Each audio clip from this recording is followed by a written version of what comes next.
नमस्कार दोस्तों, स्वागत है एक बार फिर से आपका ग्लोबल आईटीआई के यूट्यूब चैनल पर।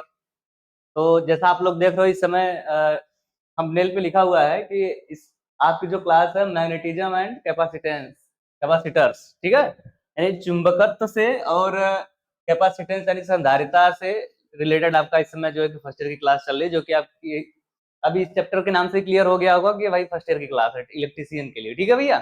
चलो, तो उम्मीद करता हूँ कि आप लोगों की प्रिपरेशन काफी अच्छी चल रही होगी, ठीक है। थोड़ा सा इन्फॉर्मेशन आप लोगों को दे दूं वीडियो को स्टार्ट करने से पहले कि जिन लोगों को लगता है कि भाई पीडीएफ वगैरह डाउनलोड करके खुद से थोड़ा मेहनत करके पढ़ना चाहते हैं, तो हमारे क्या है कि ग्लोबल आईटीआई के वेबसाइट पर जाएंगे और जब जाएंगे तो आपको जैसा यहाँ पे स्क्रॉल मिल रहा है समझो, वहां पे भी आपको वैसे मिलेगा आपके मोबाइल फोन टैबलेट वगैरह में, ठीक है। और आप लोग ये चाहते हो, देखो लिखा हुआ ना कि आईटीआई निमी मॉक टेस्ट, यानी निमी जिससे रिलेटेड आपके जहां से आपके जो है एग्जाम में क्वेश्चन आते हैं, ठीक है भैया। वो वाला सेम टू सेम वही क्वेश्चन रिलेटेड आप जो है लगभग यहाँ से लोड करके अपने आप पढ़ सकते हो, ठीक है। और यहाँ पे जैसे दिया है देखो आईटीआई निमी क्वेश्चन पीडीएफ, यानी कि प्रीवियस ईयर क्वेश्चन भी लोड कर सकते हो, ठीक है। या देखो दिया है कि आईटीआई जॉब वैकेंसीज अपडेट, यानी आईआईटी आपके आईटीआई लेवल जो आप कर रहे हो आईटीआई, इससे रिलेटेड जो जॉब्स हैं, सरकारी हो चाहे सेमी गवर्नमेंट हो चाहे अर्ध सरकारी हो, ठीक है, उससे रिलेटेड सारी इंफॉर्मेशन आपको क्या हमारे वेबसाइट पर मिल जाएगा। आपको डोंट वरी कहीं पे जाने की जरूरत नहीं है, ठीक है भैया। चलो, तो वीडियो को स्टार्ट करते हैं, ठीक है। और वीडियो को स्टार्ट करने से करने पर आपका पहला क्वेश्चन आपके सामने रहा ये भैया, ठीक है। देखो क्या है पहला क्वेश्चन कि what is the similar term in magnetic circuit for conductance in electrical circuit.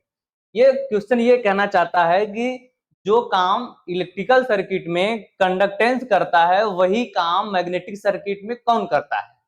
जैसे मैं पिछले वीडियो में जो है कि थोड़ा डिस्कस भी कर दिया था कि मैग्नेटिक सर्किट का जो सोर्स होता है वो एम एम एफ यानी magnetic motive force equal to N I होता है, ठीक। सेम दैट जैसे कि हमारा इलेक्ट्रिकल सर्किट में जो सोर्स होता है वो क्या होता है हमारा ईएमएफ यानी इलेक्ट्रोमैग्नेटिक फोर्स यानी वोल्टेज, ठीक। जैसे कि इलेक्ट्रिकल सर्किट में करंट फ्लो करती है, वैसे ही हमारा मैग्नेटिक सर्किट में क्या होता है भैया, फ्लक्स फ्लो करता है फिर स्टेब्लिश होता है, ठीक। जैसे इलेक्ट्रिकल सर्किट में करंट का विरोध कौन करता है, आप बोलोगे सर रेजिस्टेंस करता है। सेम दैट मैं बोलूंगा मैग्नेटिक सर्किट में फ्लक्स का विरोध कौन करता है, आप बोलोगे वो रिलक्टेंस करता है, ठीक है भैया। चलो, ठीक है। तो उसी से रिलेटेड ये पूछ रहा है कि भैया जो काम इलेक्ट्रिकल सर्किट में कंडक्टेंस करता है वही काम मैग्नेटिक सर्किट में कौन करता है। तो कंडक्टेंस का मतलब क्या हुआ भैया, यहाँ पर दिख दिया है चालकता। एक सेकेंड, ठीक है। चलो, क्या दिया है, चालकता, ठीक है, कंडक्टेंस। अब बताओ इलेक्ट्रिकल सर्किट में कंडक्टेंस क्या करता है, आप बोलोगे सर इलेक्ट्रिकल सर्किट में तो कंडक्टेंस रेजिस्टेंस का जस्ट विपरीत होता है और क्या करता है, करंट के फ्लो होने में हेल्प करता है। करंट के फ्लो होने में क्या करता है, हेल्प करता है। इसका मतलब ये है कि ये तो इलेक्ट्रिकल सर्किट में हेल्प करता है ना। मैग्नेटिक सर्किट में फ्लक्स के फ्लो होने का यानी स्टेब्लिश होने का कौन सपोर्ट करेगा, आप बोलोगे सर ये तो परमियंस करता है।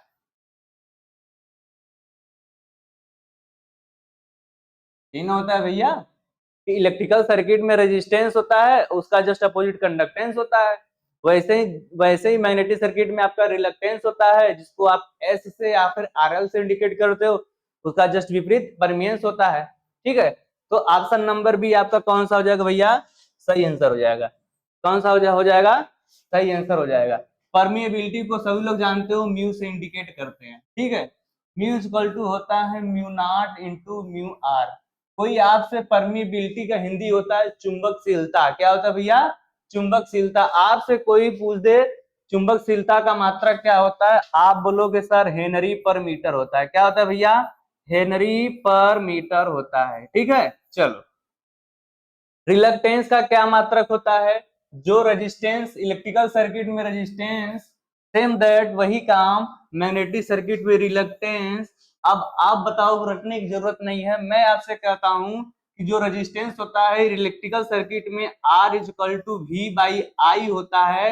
मैं आपसे कहता हूं जो काम रेजिस्टेंस करता है इलेक्ट्रिकल सर्किट में, वही काम आपसे रिलक्टेंस करता है किसमें, मैग्नेटिक सर्किट में। जब ये रेजिस्टेंस बराबर I बाई V बाई आई हो गया, आप बोलोगे सर रिलक्टेंस बराबर, ये तो सोर्स है इलेक्ट्रिकल सर्किट का, आप बोलोगे सर मैग्नेटिक सर्किट का सोर्स, आप बोलोगे सर एमएमएफ, एमएमएफ का मान क्या होता है, N इंटू आई होता है, बट यहाँ पे करंट इलेक्ट्रिकल सर्किट में फ्लो होती है। लेकिन आप बोलोगे सर मैग्नेटिक सर्किट में तो फ्लक्स फ्लो होता है, करंट थोड़ी फ्लो होती है।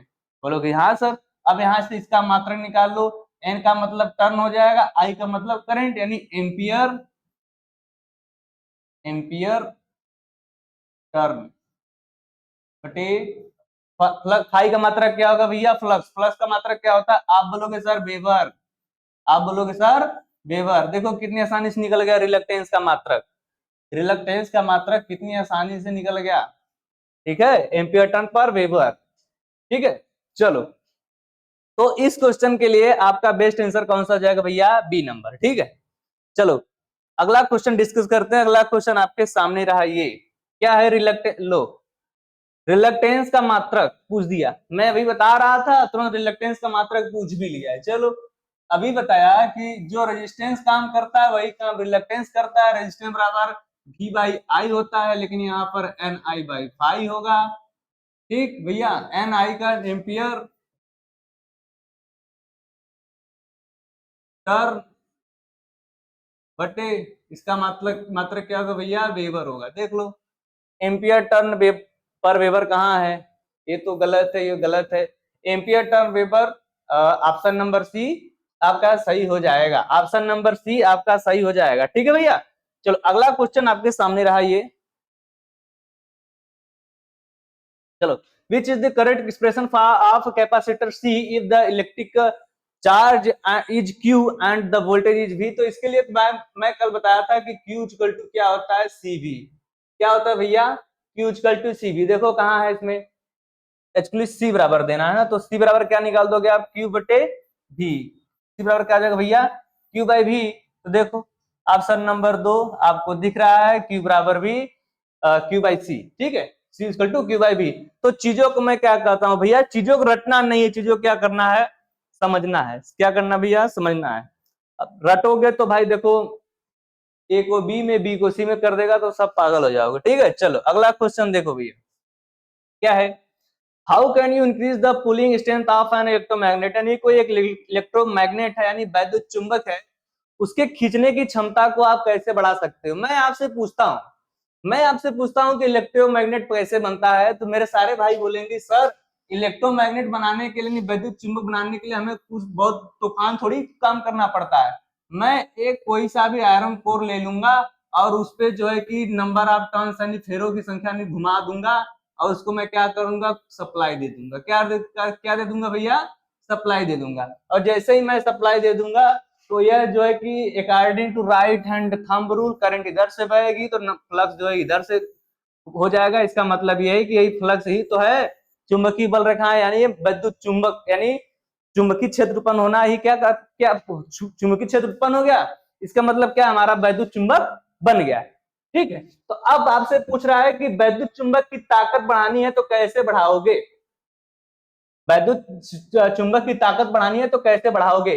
तो देखो अब आप सप्लाई दे रहे हो तो एक बात ध्यान रखना, जिन भैया को नहीं पता होगा और सारे भैया याद रखेंगे, जो दिया है ना कि क्षेत्र की तीव्रता यानी वैद्युत क्षेत्र की तीव्रता दिया है, यहाँ पर कंफ्यूज मत होना कि सॉरी वैद्युत क्षेत्र की तीव्रता नहीं दिया, ये दिया है चुंबकीय क्षेत्र की तीव्रता। किस क्या दिया है भैया, चुंबकीय क्षेत्र की तीव्रता, जिसको आप किससे इंडिकेट करते हो, आप H से इंडिकेट करते हो। किससे इंडिकेट करते हो भाई, H से, जिसका मान होता है NI बाई L। क्या होता है भैया, NI बाई L होता है। अब आप मुझे बताओगे, कह रहा है कि इसकी तीव्रता बढ़ानी है।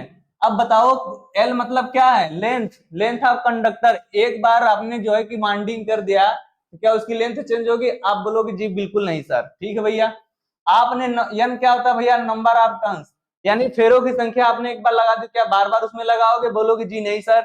इसका मतलब ये है कि H is proportional to I, इसका मतलब करंट बढ़ाओगे तो तीव्रता बढ़ेगी, करंट घटाओगे तो तीव्रता घटेगी। ठीक है भैया, चलो तो ऑप्शन नंबर बी देखो, reduce the current in coil, यहाँ पे बढ़ाना है घटाना नहीं है, इसका मतलब ऑप्शन नंबर बी गलत आंसर है। ठीक है भैया, चलो अगला क्या है, reduce the number of turns in the coil, यानी कॉयल में नंबर ऑफ टर्न्स की संख्या को घटा करके, अगर नंबर हम टर्न्स की संख्या हम भैया यहाँ पे घटाएंगे तो हमारा तीव्रता घटेगा न कि बढ़ेगा। तो ऑप्शन नंबर सी हमारा क्या है भैया, गलत है।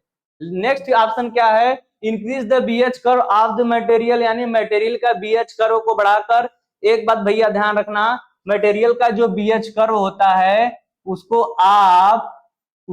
आप हमेशा घटा बढ़ा नहीं सकते। क्यों नहीं घटा बढ़ा सकते, क्यों, क्योंकि भैया वो एक फिक्स जो मटेरियल होती है उसकी क्या होती है, क्वालिटी होती है। क्या होती है, क्वालिटी होती है। ठीक है, अच्छा उसको बढ़ाओगे ठीक है, घटाओगे ठीक है, लेकिन आप मुझे बताओ इसकी एक होती है रिटेंटिविटी, एक होती है कोअर्सिविटी, आप किसको बढ़ाओगे किसको हटाओगे। ठीक है, तो ऑप्शन नंबर डी गलत है। अगला पहला क्या कर रहा है, इंक्रीज द फील्ड इंटेंसिटी, यानी फील्ड की तीव्रता को बढ़ा करके, तो यही है भैया, एच ही हमारा क्या है, तीव्रता है, इसकी तीव्रता को बढ़ा करके। अगर इस स्थान पे एक शब्द और कह सकता था, क्या कह सकता था, अगर ये ना बोलता कि तीव्रता ना बढ़ाने के लिए, ये बोलता कि increase the current, increase the current, अगर ये भी दो देता तब पर भी ये सही आंसर होता। ठीक है भैया, चलो तो ऑप्शन नंबर ए आपका सही आंसर होने वाला है, यानी इंक्रीज द फील्ड इंटेंसिटी। ठीक है, अगला क्वेश्चन आपके सामने रहा, देखो, which defines the flux density is always lagging behind the magnetizing force, यानी फ्लक्स घनत्व हमेशा चुंबकीय बल से पीछे रहता है, यह किसको परिभाषित करता है। चलो देखो, एक चीज याद रखना, आप सारे भाइयों ने अगर पढ़ा होगा तो अच्छी बात है, नहीं पढ़ा है तो उससे भी अच्छी बात है, बीएच कर्व का नाम सुना ही होगा, बीएच कर्व का नाम सुना ही होगा। अभी मैं बताया कि एच बराबर क्या होता है, एन आई बाई एल, इसका मतलब यह है कि एच लिखो या फिर आई लिखो, और आपको पता है बी इक्वल टू 5/I होता है, यानी इसको बी लिखो या फिर फाई लिखो। ठीक है, चलो अब एक चीज ध्यान रखना, कोई कई बार क्वेश्चन आता है कि जो बीएच कर्व है उसमें कौन लैग करता है और कौन लीड करता है, कौन लैग करता है कौन लीड करता है। तो एक चीज ध्यान रखना भैया, हमेशा और हमेशा बी लैग करता है। क्या करता है भैया, B lags by H, B lags by H, या फिर इस चीज को आप ये भी बोल सकते हो, एच लीड्स बाई बी। ठीक है, इसका मतलब ये होता है। ज्यादा आप काफी डिटेल में जानना है तो भैया हमारे ग्लोबल आईटीआई के एप्लीकेशन पे जाओ, पूरी डिटेल वीडियो आपको मिलेगी। ठीक है, चलो अब ये कह रहा है कि फ्लक्स घनत्व हमेशा चुंबकीय बल रेखा से पीछे रहता है, यही तब तो बोला है, चुंबकीय बल रेखा मतलब आई तीव्रता। तो ये किसको परिभाषित करता है, तो ये किसको परिभाषित करता है भैया, हिस्टेरिसिस को। किसको परिभाषित करता है, हिस्टेरिसिस को। अब हिस्टेरिसिस लूप बनता है कैसे, जरा थोड़ा समझ लो, समझो। जब कोई फेरोमैग्नेटिक मटेरियल, फेरोमैग्नेटिक मटेरियल का मतलब ये हुआ कि उस ऐसे मटेरियल जिनको चुंबकीय क्षेत्र में रखे जाने पर वो बहुत ही ज्यादा जो है कि चुंबकित हो जाते हैं, यानी चुंबकीय बल रेखाओं का क्या करते हैं, सपोर्ट करते हैं भैया। ठीक है, यदि फर्स्ट टाइम जैसे उदाहरण के रूप में आप पूछोगे तो उदाहरण के रूप में समझ लो, जैसे हमारा आयरन यानी लोहा हो गया, स्टील हो गया, सिलिकॉन स्टील हो गई, सीआरजीओ हो गया, ये सब सारी चीजें। ठीक है, चलो तो जब फर्स्ट टाइम कोई जो है कि फेरोमैग्नेटिक मटेरियल को आप सप्लाई देते हो, जैसे अभी मैं बताया कि ऐसे जब सप्लाई देते हो इनकी क्वालिटी क्या होती है, इनमें कोई फ्लक्स रहता होता नहीं है, जीरो रहता है, नहीं यहाँ पे रहता है। ठीक, और जब इनको सप्लाई दोगे तो एक सप्लाई जैसे आप दोगे तो जो फ्लक्स है वो बढ़ता जाएगा, फ्लक्स घनत्व बढ़ता जाएगा बढ़ता जाएगा बढ़ता जाएगा। लेकिन एक टाइम पे क्या हो जाएगा कि ऐसा तो नहीं है कि 2-4 हजार एम्पियर भी देते जाओ उसको कोई फर्क नहीं पड़ेगा, जी बिल्कुल नहीं।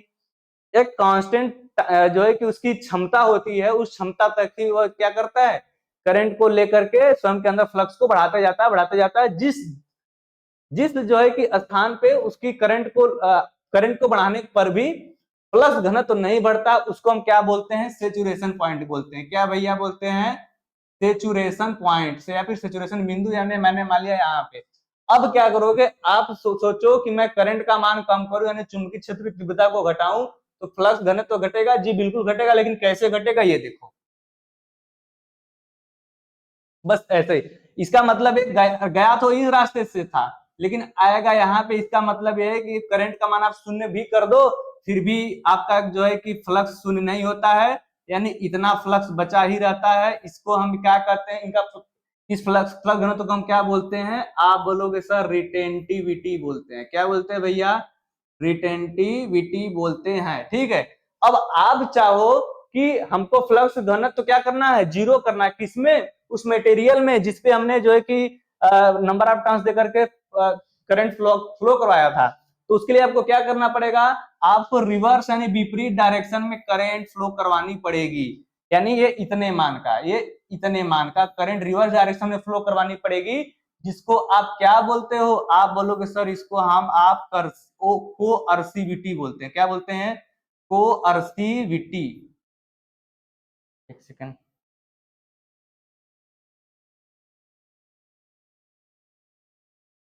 क्या बोलते हैं भैया, कोअर्सिविटी बोलते हैं। ठीक है, इसका मतलब नेगेटिव डायरेक्शन में आप दोगे तब जाके जो है कि आपका फ्लक्स होना तो जीरो होगा, फिर ये क्रिया ऐसे चलती रहेगी।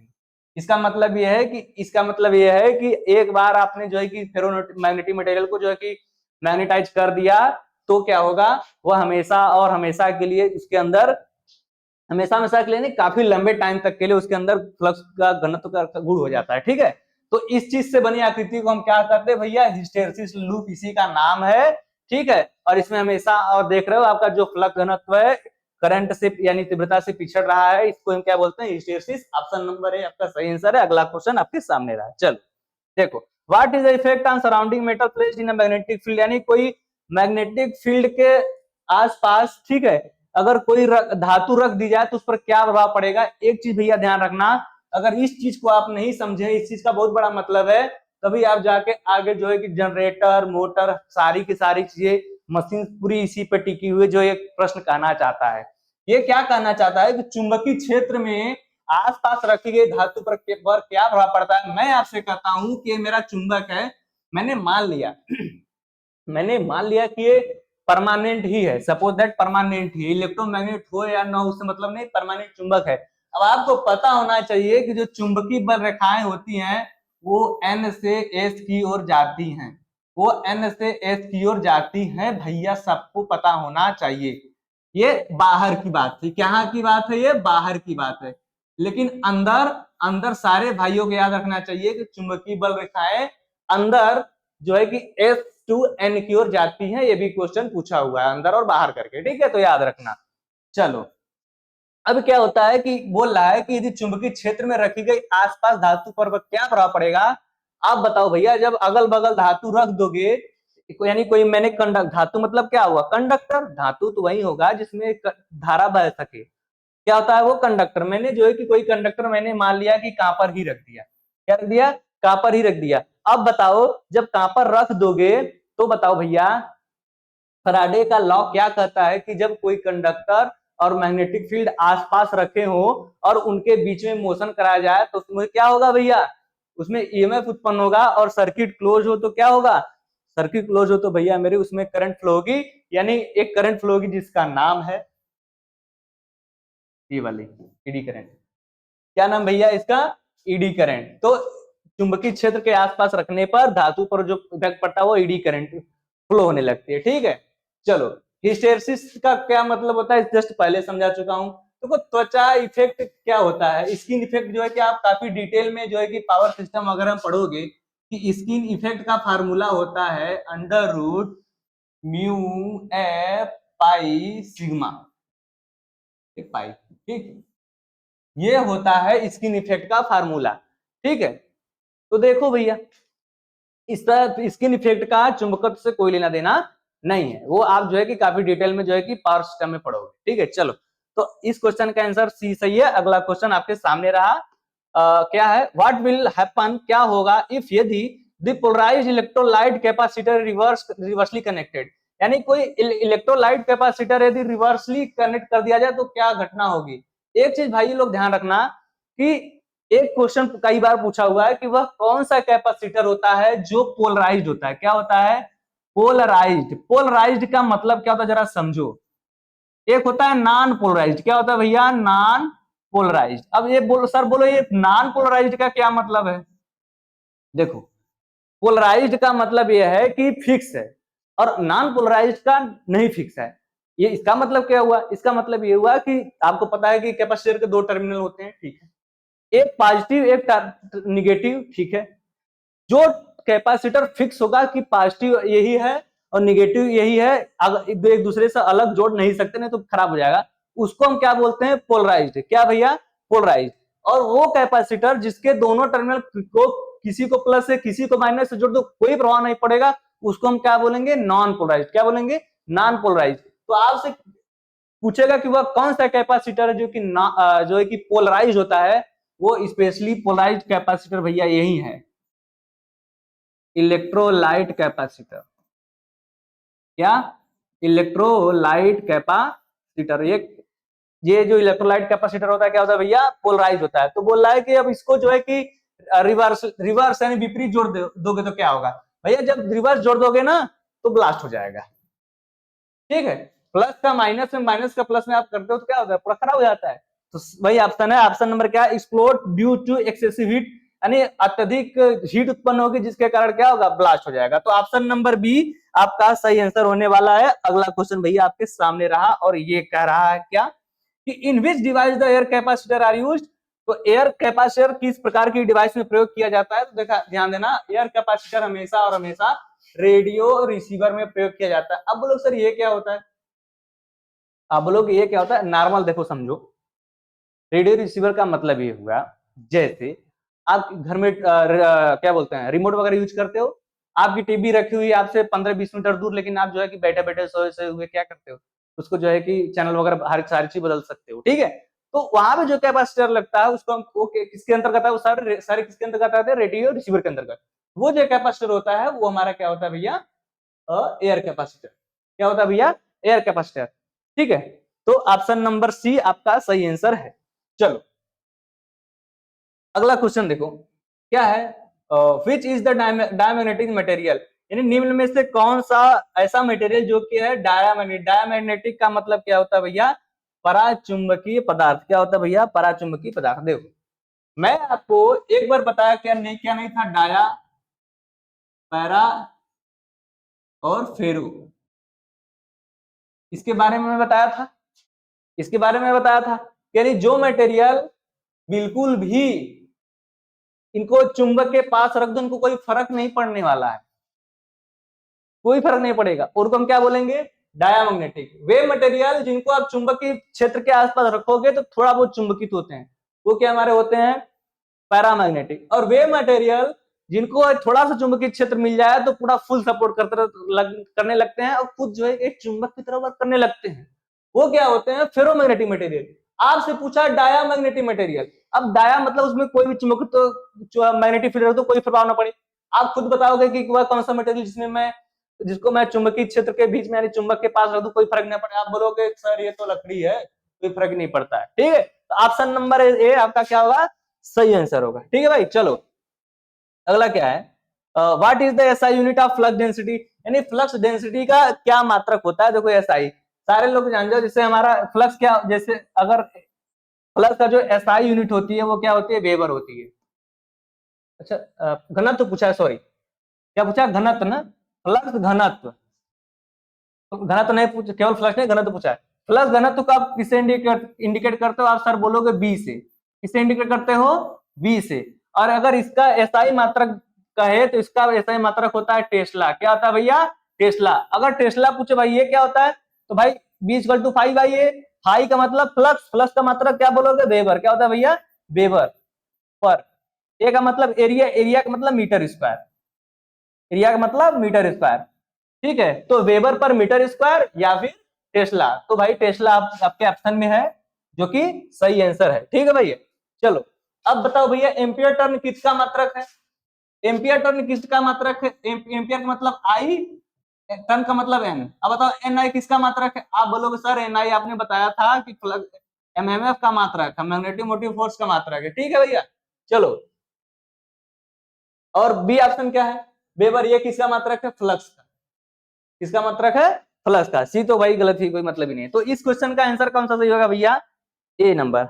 अगला क्वेश्चन आपके सामने रहा, क्या है, what indicates the shape of a BH curve यानी hysteresis loop of a material, यानी कोई बीएच कर्व है तो वो हिस्टैरिसीस लूप जो है यानी बीएच कर्व है वो क्या दर्शाता है। तो मैं आपको क्या बताया था कि मेरे भैया जो आपका बीएच कर्व होता है, जो आपका बीएच कर्व होता है ये ऐसे रहता है, ठीक है। तो ये क्या बताता है कि कोई मटेरियल है, उसकी जो मैग्नेटिक मटेरियल है उसकी क्या गुण है, उसकी क्वालिटी क्या है, वो कौन बताता है, बीएच कर्व। अगर सपोज दैट एक बीएच कर्व, एक मटेरियल है उसका बीएच कर्व ऐसा है, और मैं एक मटेरियल बना दूं इसका बीएच कर्व ऐसा हो, ठीक, मैंने एक बना दूं एक मटेरियल जिसका बीएच कर्व ऐसा हो, ठीक, क्या सभी में अंतर नहीं है, आप बोलोगे सर बिल्कुल अंतर है, आप बोलोगे सर बिल्कुल अंतर है। इसका मतलब क्या है, इसका मतलब यह है कि इसमें जो है कि जो रिटेंटिविटी है ये इतनी है, और जो कोर्सिविटी है इतनी है। इसमें रिटेंटिविटी कोर्सिविटी सारे के सारे क्या है, इक्वल है, क्या है भैया, इक्वल है। इसमें देखो, इसमें सर रिटेंटिविटी तो बहुत हाई है लेकिन कोर्सिविटी वेरी लो है, इसका मतलब गुण तो चेंज हो गया दोनों का, क्वालिटी क्या हो गई, चेंज हो गई। इसका मतलब क्या है, आप खुद आंसर से पता लगाओ कि reluctance of the material, field intensity of the substance, last क्या है, pulling power of the magnetic material, गलत, क्या है, मैग्नेटिक प्रॉपर्टीज ऑफ मटेरियल, यानी मैग्नेटिक मटेरियल की प्रॉपर्टी क्या है वो कौन बताता है, आपका बीएच कर्व बताता है। कौन बताता है भैया, बीएच कर्व। तो ऑप्शन नंबर सी आपका सही आंसर होने वाला है। अगला क्वेश्चन आपके सामने रहा, और ये क्या है, which electrical quantity is directly proportional to the eddy current, यानी निम्न में से कौन सी राशि है जो किसके भंवर धारा यानी ईडी करंट के डायरेक्टली प्रोपोर्शनल होती है। तो थोड़ा सा इसको काट लो भैया, ये थोड़ा सा मिस्टेक दिख रहा है, यहाँ पर सिर्फ सिर्फ सिर्फ और सिर्फ क्या रहेगा, रेजिस्टेंस रहेगा, क्या रहेगा, प्रतिरोध, ठीक है। चलो, तो भाई ईडी करंट का फार्मूला जिन भैया को नहीं पता है वो लिख लेंगे, क्या होता है, एटा PM square F square T square और भी, ठीक है। ये होता है किसका फार्मूला, किसका होता है भैया फार्मूला, ये ईडी करंट का फार्मूला होता है। तो कौन सा आंसर सही आप खुद बताओगे, कौन सा आंसर सही आप खुद बताओगे। क्या इसके फार्मूले में वोल्टेज आ रहा है, आप बोलोगे जी बिल्कुल नहीं सर। क्या इसके फार्मूले में करंट आ रहा है, आप बोलोगे जी बिल्कुल नहीं सर। क्या इसके फार्मूले में रेजिस्टेंस आ रहा है, आप बोलोगे जी नहीं सर। क्या इसके फार्मूले में फ्रीक्वेंसी आ रहा है, आप बोलोगे जी बिल्कुल सर। क्या है, बिल्कुल सर। तो मैं क्या कहता हूं, आपको फार्मूला रख ली, मतलब फार्मूला आपको याद है, क्वेश्चन सॉल्व हो गया। नहीं तो ऐसे परेशान हो जाते, क्या है बहुत बड़ी तोप चीज पूछ दी, कुछ तोप नहीं है, फार्मूला एटलीस्ट याद तो होना चाहिए ना भैया। चलो, तो चीजें काफी सरल है, बस समझने का आपका नजरिया थोड़ा चेंज करो, ठीक है। चलो, अगला देखो, which is the cause for changing the permeability, यानी परमिएबिलिटी के परिवर्तित होने से क्या परिवर्तित होता है, परमिएबिलिटी के परिवर्तित होने से क्या परिवर्तित होता है, आप बताओ, परमिएबिलिटी जब चेंज होगा तो क्या परिवर्तित होगा। चलो, देखो लेंथ पर कोई प्रभाव नहीं पड़ेगा, क्षेत्र तीव्रता H इक्वल टू क्या होता है, N into I by L, कोई प्रभाव नहीं पड़ेगा। चुंबकीय फ्लक्स बल क्या होता है, एम एम एफ, ये क्या होता है, N इंटू आई, इस पर भी कोई नहीं फर्क पड़ेगा। बचा हमारा फ्लक्स घनत्व, बचा हमारा क्या भैया, फ्लक्स घनत्व, यानी इसी पर प्रभाव पड़ने वाला है, ठीक है भैया। चलो, यानी ये चेंज होगा तो क्या होगा आपका, जो है कि ये भी चेंज होगा। पूछो कैसे, मैं बताता हूँ। देखो, एक चीज होता है B equal to mu H, जिस भैया को नहीं पता होगा लिख लेगा, ठीक है, जिन भैया को नहीं पता होगा वो लिख लेगा। अब बोल रहा है कि परमिएबिलिटी परिवर्तित होने से क्या परिवर्तित होगा, इसका मतलब भी क्या होगा, mu equal to B by H होगा। अब बोलेगा ये चेंज होगा तो ये भी चेंज होगा, ये भी चेंज होगा, इसका मतलब क्या है, फ्लक्स घनत्व भी चेंज होगा और क्षेत्र तीव्रता भी चेंज होगी। इसका मतलब क्या है, दो के दोनों आंसर सही है। इसका मतलब क्या है भैया, दो के दोनों आंसर सही है। लेकिन गलत कैसे, मैं थोड़ा आपको समझा देना चाहता हूं कि जो H होती है, H इक्वल टू क्या होता है, N into I by L, length constant, N constant. तो हमारा करंट पे सिर्फ डिपेंड करेगा परमिएबिलिटी पर, यानी म्यू पर नहीं डिपेंड करेगा, ठीक है।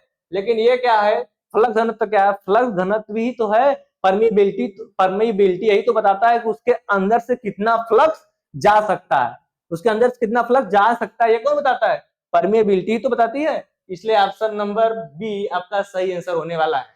कौन सा सही आंसर होगा भैया, ऑप्शन नंबर बी आपका सही आंसर होने वाला है, यानी फ्लक्स डेंसिटी। ठीक है, अगला क्वेश्चन आपके सामने रहा, ये देखो, which type of capacitor is used for space electronics, यानी स्पेस इलेक्ट्रॉनिक्स के लिए कौन सा कैपेसिटर है जो यूज किया जाता है। ठीक है, तो इस चीज को भैया बड़े अच्छी तरह से याद रख लेना, इलेक्ट्रोलाइट टैंटलम टाइप कैपेसिटर। ठीक है, electrolyte tantalum type capacitor use किया जाता है किसके लिए, स्पेस इलेक्ट्रॉनिक्स के लिए। स्पेस इलेक्ट्रॉनिक्स का मतलब ये है जैसे कि आप जो हमारे मतलब, अगला क्वेश्चन आपके सामने रहा, अगला क्वेश्चन क्या कर रहा है भैया, what is the effect of the electrolytic capacitor if open circuit fault occurs, यानी कोई इलेक्ट्रोलाइटिक टाइप कैपेसिटर है, यदि उसमें ओपन सर्किट हो जाए यानी खुल जाए तो उस पर क्या प्रभाव पड़ेगा। आप मुझे बताओगे भैया कि ये मेरा सपोज मेरा क्या है भैया, ये मेरा क्या है, सप्लाई है, और मैंने यहाँ पे कैपेसिटर लगाया। सभी भैया को पता है कैपेसिटर क्या होती है, एक प्लेट होती है, उसके बीच में क्या होता है, इंसुलेटिंग मटेरियल। अब आप बताओ, जब ये ओपन सर्किट हो गया, ओपन सर्किट का मतलब क्या है, ओपन सर्किट का मतलब ये है कि इसमें हटा दिया गया, क्या होगा आपका जो है कि सर्किट ओपन हो गया। जब ओपन हो गया तो क्या बताओ, करंट फ्लो होगी, क्या क्या करंट फ्लो होगी, क्या इसका मतलब भैया करंट फ्लो नहीं होगी। जब करंट फ्लो नहीं होगा इसका मतलब क्या, वो काम ही नहीं करेगा, कैपेसिटर लगाने का ना लगाने का कोई मतलब नहीं रहा। तो भाई देखो, इट विल नॉट फंक्शन, यानी ये काम नहीं करेगा, ये आपका क्या हो जाएगा, बेस्ट हो जाएगा। ठीक है, it will bond at once, एक बार में फट जाएगा। ये तो कब होता है, जब आप जो है कि पिछले क्वेश्चन में मैं डिस्कस करा चुका हूँ, जब आप उसको विपरीत पोलरिटी में, यानी प्लस को माइनस में और माइनस को प्लस में कन्वर्ट कर दे, तब ये कंडीशन होती है। ठीक है, चलो, तो ये हो जाएगा ऑप्शन नंबर ए, इस क्वेश्चन का आपका बेस्ट आंसर होने वाला है। ठीक भैया, चलो अगला क्वेश्चन आपके सामने रहा, ये क्या है, what will be the change in value of capacitance if the distance of plate are decreased in the capacitor, यानी यदि कैपेसिटर की प्लेट के बीच की जो डिस्टेंस है उसको क्या कर दिया जाए भैया, घटा दिया जाए, बोला है ना, घटा दिया यानी कम कर दिया जाए, तो कैपेसिटेंस पर क्या क्या प्रभाव पड़ेगा। आप जानते हो कैपेसिटेंस का फार्मूला होता है is equal to F sine A by D, जहां ए क्या होता है, आप बोलोगे सर ए तो प्लेट का क्षेत्रफल होता है, डी क्या होती है, आप बोलोगे सर दोनों प्लेट के बीच की क्या होती है, डिस्टेंस। तो अब कह रहा है कि प्लेटों के बीच का डिस्टेंस घटाओ। अब भैया जब डिस्टेंस घटाओगे तो जाहिर सी बात है कि कैपेसिटेंस का मान क्या होगा, बढ़ेगा। क्या होगा भैया, बढ़ेगा। तो बताओ कौन सा आंसर सही होने वाला है भैया, ऑप्शन नंबर डी आपका बेस्ट आंसर होने वाला है। ठीक है, तो इसमें तो कुछ सोचना ही नहीं था मेरे ख्याल से। ठीक है, चलो इस क्वेश्चन का आंसर ऑप्शन नंबर डी रहेगा। अगला क्वेश्चन आपके सामने रहा, क्या है देखो, which property of the magnet is illustrated, यानी चुंबक की कौन सी विशेषता को दर्शाई गई है। चलो अभी देखो इसमें है क्या, एक मेरा क्या है, चुंबक है, क्या है, एक मेरा क्या है, ये चुंबक है, और ठीक है, ये मेरा क्या है, एक चुंबक है, इसको एक डोरी यानी धागे से क्या किया गया है, लटकाया गया है नीचे की ओर। ठीक है, ये एन है इस साइड, ये एस है। अब बताओ, आपको खुद पता है कि जब किसी भी चुंबक को, किसी भी मैग्नेट को आप जो धागे से लटका दोगे तो फिक्स है कि हमेशा और हमेशा एक नॉर्थ पोल एक और साउथ पोल में क्या होता है, रुक जाता है। ठीक है, तो ये क्या है, डायरेक्टिव यानी डीसी प्रॉपर्टीज। क्या है भैया, ये डीसी प्रॉपर्टीज है किसकी, मैग्नेट की। तो ऑप्शन नंबर ए आप क्या होगा, सही आंसर होगा। अब बोलोगे सर ये इंडक्शन प्रॉपर्टी क्या होती है, तो वो इंडक्शन प्रॉपर्टी का मतलब समझो, जैसे कि मैंने एक यहाँ पे चुंबक रख दिया, ठीक है, मैंने क्या किया, यहाँ पे एक चुंबक रख दिया, और आपको पता है कि जो चुंबकीय बल रेखाएं होती हैं वो एन से एस की ओर गमन करती हैं, यानी इधर से इधर की ओर जाएंगी, यही तो आप जानते हो। बोलोगे जी बिल्कुल सर। अब बोला इंडक्शन प्रॉपर्टी का मतलब ये हुआ कि एक चुंबक रखा हुआ है, ठीक है, उसके आसपास एरिया में एक और चुंबक रख दिया जाए, जैसे मैंने इधर रख दिया, जैसे मैंने क्या कर दिया, एक चुंबक इधर रख दिया, ठीक है। तो इंडक्शन का मतलब क्या होता है समझो, कि जो पहले चुंबकीय बल रेखाएं थी n से s की ओर इधर से गमन कर रही थी, अब वो चुंबकीय बल रेखाएं इधर से गमन ना करके इस रास्ते को अपना लेंगी। क्या भैया, इस रास्ते को अपना लेंगी, ठीक है, इस रास्ते को अपना लेंगी, ठीक है। तो जो दूसरा चुंबक रखा हुआ है, मैंने मान लिया n और s, जो दूसरा चुंबक रखा हुआ है, इस चुंबक में पहले चुंबक के कारण क्या हुआ, चुंबकत्व गुण आया, यानी ये जो है, सपोज दैट एक चुंबक ना रखा होता, एक फेरोमैग्नेटिक मटेरियल ही रखा होता, तो इसके कारण जो है कि चुंबकीय गुण इसमें आता, या फिर चुंबकीय बल इधर से गुजरती, तो इसमें कौन सा है भैया, ये इंडक्शन प्रॉपर्टी। क्या है भैया, इंडक्शन प्रॉपर्टी, ठीक है। चलो, और सेचुरेशन प्रॉपर्टी तो भाई जानते ही हो कि कोई भी मैग्नेट होता है उसको जो है कि इलेक्ट्रोमैग्नेट बात करो या फिर मैग्नेट की बात करो, कि उसकी जो क्षमता होती है चुंबकत्व तो धारण करने की, वो क्या होती है, फिक्स होती है। तो उस जिस लास्ट पॉइंट पे उसकी होता है ना कि हाँ इससे ज्यादा भैया वो क्षमता उसकी नहीं है चुंबकत्व को ग्रहण करने की, ठीक है, तो उसको क्या बोलते हैं, सैचुरेशन प्रॉपर्टी, ठीक है। चलो, इस क्वेश्चन का आंसर नंबर आपका ए सही रहेगा, ठीक है भाई। चलो अगला क्वेश्चन देखो। अगला क्वेश्चन क्या है भैया, सुनो। Which is a paramagnet substance, यानी कौन इनमें से अनुचुंबकीय पदार्थ है। मैं आपको एक बार नहीं कई बार बता चुका हूँ, जो आपका मटेरियल्स होता है रिगार्डिंग टू मैग्नेट, वो क्या होता है, एक आपका होता है डाया, एक होता है पैरा, एक होता है फेरो, ठीक है। तो मैं बताया था जो डाया होता है इसमें बिल्कुल भी क्षमता नहीं होती इलेक्ट्रोमैग्नेट मानी जो है कि चुंबकीय क्षेत्र को अट्रैक्ट करने की, यानी चुंबकीय क्षेत्र के बीच में रख दिया जाए तो ऐसे मेटल क्या करते हैं, चुंबकीय क्षेत्र को क्या करते हैं, रिपेल करते हैं, यानी प्रतिकर्षित करते हैं, ठीक है। तो इसमें जो है लकड़ी वगैरह आते हैं, इनका कोई यूज नहीं है। लेकिन पैरामैग्नेटिक वे मैग्नेटिक मटेरियल जो क्या करते हैं, यदि इनको जो है कि चुंबकीय क्षेत्र के बीच में रख दिया जाए तो थोड़ा बहुत क्या करते हैं, सपोर्ट करते हैं। आप बताओगे मेरे भाई कि जो एयर है, आप बताओगे कि जो एयर है वो क्या एक चुंबक यहां रख दिया जाए, एक चुंबक यहां पर रख दिया जाए, तो क्या जो है कि इन दोनों के बीच आकर्षण नहीं होता है, प्रतिकर्षण नहीं होता। आप बोलोगे जी बिल्कुल सर होता है। इसका मतलब क्या है, इसका मतलब यह है कि जो हवा है वो भी चुंबकत्व को यानी चुंबकीय बल रेखाओं को जाने का पथ प्रदान करता है, ऐसा नहीं है कि ना करे, ठीक है। इसका मतलब क्या है, इसका मतलब यह है कि एयर ही आपका क्या है, वो पैरामैग्नेटिक मटेरियल है। बाकी आप इस्पात के बारे में तो जानते हो, इस्पात के बारे में तो भाई जानते ही हो कि इस्पात यानी स्टील, वो तो फेरोमैग्नेटिक मटेरियल है, बहुत ज्यादा जो है कि चुंबकत्व को ग्रहण कर सकता है, यानी चुंबकीय बल रेखाओं जाने का पथ प्रदान कर सकता है। वाटर को आप जानते हो कि ये बिल्कुल भी नहीं करता। इसका मतलब क्या है, ये आपका डायामैग्नेटिक मटेरियल है। और कांच भी बिल्कुल नहीं, ये भी क्या है, डायामैग्नेटिक मटेरियल है। ये आपका फेरोमैग्नेटिक हो गया इस्पात वाला, ये जो है कि पैरा यानी जो पूछा था वो वाला हो गया, ठीक है।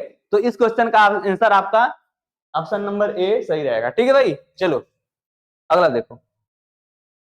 विच method of magnetisation is used to make commercial purpose permanent magnets, यानी चुंबकीकरण की किस विधि का उपयोग वाणिज्यिक मतलब तो इंडस्ट्री मतलब बड़े लेवल पे, इंडस्ट्री मतलब बड़े लेवल पे, यानी जो कि बड़े इंडस्ट्री में जो यूज किया बनाने के लिए यूज किया जाता है चुंबक, तो उसके लिए कौन सा विधि का प्रयोग करते हैं। तो एक चीज समझो, देखो सिंगल टच मेथड का तो समझो। सिंगल टच मेथड ये होता है, जैसे मैंने एक चुंबक ले लिया, ठीक है, आपको मेरे को क्या बनाना है, एक जो है कि चुंबक दूसरा बनाना है, तो आप क्या करोगे, कोई जिस मटेरियल का आपको चुंबक बनाना है उसको क्या करोगे, यहाँ पे लोगे, ठीक है, उसको यहाँ पे लोगे और इसको क्या करोगे, यहाँ पे रगड़ोगे, यहाँ पे क्या करोगे, रगड़ोगे। तो रगड़ते रगड़ते क्या होगा कि धीरे धीरे इसका चुंबकीय गुण इसमें आ जाता है। इसको सिंगल टच मेथड कहते हैं। क्या कहते हैं भैया, सिंगल टच मेथड। एक होता है डबल टच मेथड, वो देखो डबल टच मेथड क्या होता है, जैसे मैंने एक मेरा ये एन एस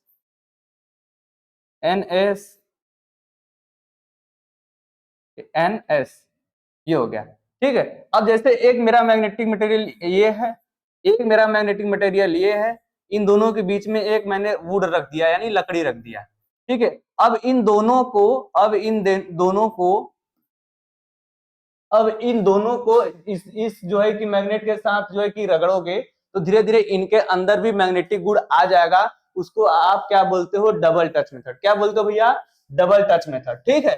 लेकिन एक होता है divided touch method. Divided touch method में क्या होता है, डिवाइडेड टच मेथड में सब कुछ से ही होता है, बस इतना चीज नहीं रहता है, जो है आपने बीच में लगाया है गुड ये नहीं रहेगा, और इन दोनों को आपस में आप रगड़ोगे, एक सेकंड, इन दोनों इसको और इसको इस पे रगड़ोगे तो जो इनके अंदर जो चुंबकीय गुण आ जाएगा उसको वो किसके अंतर्गत आएगा, डिवाइडेड टच मेथड के अंदर आएगा, ठीक है भैया।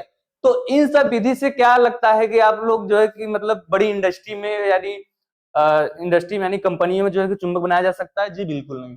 तो अब क्या करते हैं, इंडक्शन मेथड यूज करते हैं। क्या होता है इंडक्शन मेथड, समझो थोड़ा सा। इंडक्शन मेथड में क्या होता है मेरे भैया, इंडक्शन मेथड में क्या होता है, एक होती है कोर। क्या होती है, कोर, जिसपे नंबर ऑफ बहुत सारे क्या होते हैं, टर्न्स होते हैं।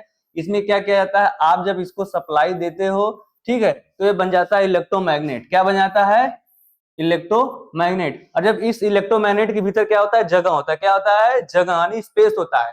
तो जिस मटेरियल को आपको चुंबक बनाना है, ठीक है, जिस मटेरियल को आपको चुंबक बनाना है, उसको क्या करोगे, suppose that this is my material, आप इसको इसके भीतर जो है कि पेनिट्रेट कराओगे, ठीक है। जब इसके आप भीतर पेनिट्रेट कराओगे तो ड्यू टू इंडक्शन, इंडक्शन के कारण क्या होगा, इंडक्शन के कारण इसमें भी चुंबकीय गुण आ जाएगा। क्या आ जाएगा, चुंबकीय गुण आ जाएगा, ठीक है भैया। तो ये चीज प्रयोग की जाती है किसमें, इंडस्ट्री पे। ये तो एक मैंने छोटा सा जो है कि आपको एग्जांपल दिया, ऐसा नहीं छोटा सा, काफी बड़े बड़े जो है कि आकार में मैग्नेट को क्या चुंबक मतलब फेरोमैग्नेटिक मटेरियल को चुंबक में परिवर्तित किया जाता है बड़े लेवल पे। किस विधि के द्वारा, इंडक्शन मेथड के द्वारा, ठीक है भैया। तो ऑप्शन नंबर ए आपका क्या होगा, सही आंसर होगा, ठीक है। अब एक चीज ध्यान रखना, कितने मेरे भाई को ये नहीं पता है कि चुंबक किस मटेरियल का बना होता है, भाई ध्यान देना। जो परमानेंट मैग्नेट होता है वो किससे बना होता है, एल्निको से बना होता है। किससे बना होता है, एल्निको। आप बोलोगे सर ये क्या होता है, भैया कुछ नहीं होता है। एल्निको का मतलब होता है ए से एल्यूमिनियम, ठीक है, एन से क्या होता है, निकिल, आई से क्या होता है, आयरन, सी से क्या होता है, कोबाल्ट, सीओ से कोबाल्ट, ठीक है। इन्हीं चीजों को मिला करके यानी एल्यूमिनियम, निकिल, आयरन, कोबाल्ट इत्यादि को मिलाकर क्या बनाया जाता है, आप बोलोगे सर परमानेंट चुंबक, जो हम आप लोग घरों में स्पीकरों में यूज करते हुए देखते हो, वो बना होता है, ठीक है भाई। चलो अगला क्वेश्चन आपके सामने रहा, I think this is our last question, ठीक है। चलो, what is the effect of inductance if the distance between the turns increase. यानी इंडक्टेंस पर क्या प्रभाव पड़ेगा, यानी इंडक्टेंस यानी एल पर क्या प्रभाव पड़ेगा जब जब उनके बीच के जो टर्न्स है, टर्न्स के बीच की दूरी को कम कर दिया जाए, सॉरी बढ़ा दिया जाए ना, बढ़ा दिया जाए। चल देखो, इसके लिए भैया सबको पता होना चाहिए एन एल के बराबर क्या होता है। आप बोलोगे sir N square by R L, या फिर आर एल, देखो आर एल को रिलक्टेंस बोलते हैं, इसको आप एस से भी इंडिकेट करते हो। तो आर एल या फिर एस में कंफ्यूज नहीं होना है, रिलक्टेंस है दर्शाने का सिंबल दोनों है, कोई भी दर्शा सकते हैं। तो मैं आर एल से ही इंडिकेट करता हूं, ठीक है भैया। मैं किससे इंडिकेट करता हूं, आर एल से इंडिकेट करता हूं रिलक्टेंस को, ठीक है। और आपको पता है कि रिलक्टेंस बराबर क्या होता है, आप बोलोगे सर रिलक्टेंस बराबर एल बाई म्यू इंटू ए होता है। जिन भैया को नहीं पता होगा फार्मूला लिख लेगा, ठीक है। चलो अब बताओ, एन का मतलब एन स्क्वायर ही रहेगा, आर एल के स्थान पे रखो एल म्यू इंटू ए। अब बताओ, ठीक है, ये एल यानी इंडक्टेंस का क्या है, फार्मूला, क्या भैया, फार्मूला है। अब आपसे बोल रहा है कि घुमावों की बीच की दूरी बढ़ाओ, यानी बीच की दूरी यानी एल, एल क्या है, दो टर्न्स के बीच की डिस्टेंस है। अब बताओ जब डिस्टेंस बढ़ेगी तो आप देख रहे हो एल घटेगा, यही तो भैया। जैसे होता है ना, एल अगर बराबर 10 बटे जो है कि 20 हो तो टोटल में मान कितना आएगा, 1/2।